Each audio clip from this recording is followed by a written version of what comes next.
guys, ayan, meron nga pala tayong yung mga sikat na content creator na nagmumukbang ng mga kakaibang food na katulad ng mga fresh na mga dahon. Katulad na to, ito ay pansit-pansitan dito sa Pilipinas. Ito ay napaka sustansya. Lalo na yung mga high cholesterol at saka mga diabetic, high blood, ito po ay gamot. At ito po ay meron pa ditong native papait. Ayan, native papait po ito. Ayan, native papait po nakukuha po dito. Andito lang din po sa Pilipinas. At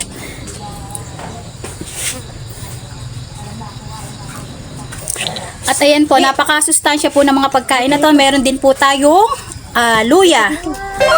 At saka, ito po, maganda po ito sa may mga high blood cholesterol. Yung luya po is napakasustansya po sa katawan po natin. Kaya kung tayo ay madalas kumakain ng may luya, is napaka very good po sa ating katawan. Saka meron din po tayong kamyas. Sinamahan din po natin ng para hindi po masyadong meron tayong fishball and kikiam. Tatry po natin pagsalu-saluhin ang papait saka ang pansit-pansitan. Kaya ayan po, sikat na sikat po sa iba, lalo na po sa gawing Thailand. Puro fresh po ang kanilang kinakain, mga hilaw, pero okay pa naman sila. Okay pa naman sila ngayon. Ayan, at start na po natin. Titikman po natin at the first time in my life. Ngayon ko lang po matitikman ang pansit-pansitan. Pansit-pansitan. Pansit-pansitan. Ayan, yung aking anak po ay nandito sa gilid. Kaya titikman na po natin. Meron din pong bawang. Ayan, ang bawang. Alam niyo naman po na napaka-effective po ng bawang sa lahat ng mga may dyan. Mga iwas din po yan. Iwas po sa mga kahit anong sakit.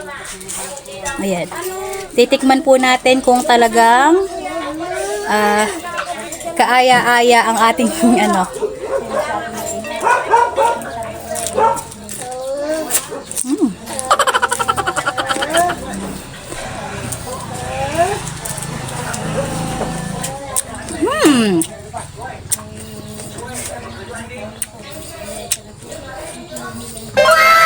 Samahan po natin ng kamyas. Okay siya. At bawang. Samahan po natin ng sili.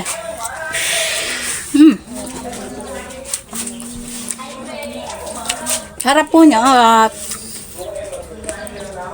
Okay naman po siya. Masarap po siya.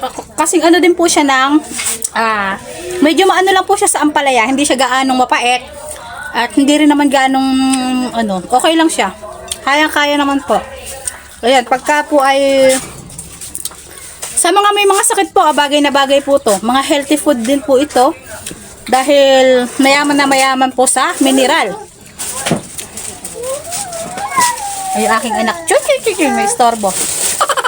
Mahan po natin ng fishball. Combination. Try natin isaw-saw sa sa sauce ng fishball. Yan po guys, Yummy.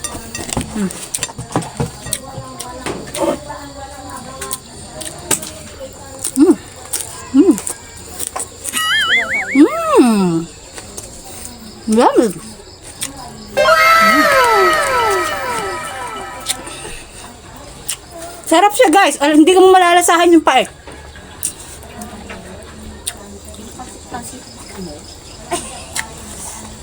Masarap siya. Hindi mo malalasahan yung medyo mapait. Kasi parang medyo maanghang. Nagsama yung tamis na to kasi yung sauce ng fishball tsaka kikiam is masarap siya, manamis-namis, maanghang-anghang. So, try naman natin tong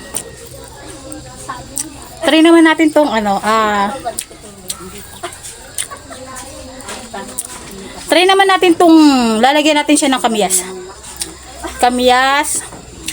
Saka itong pansit-pansitan. So, natin sa bagoong. Lagyan natin ng konting luya.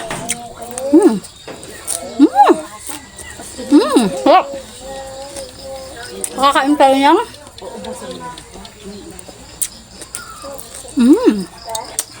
kikiam.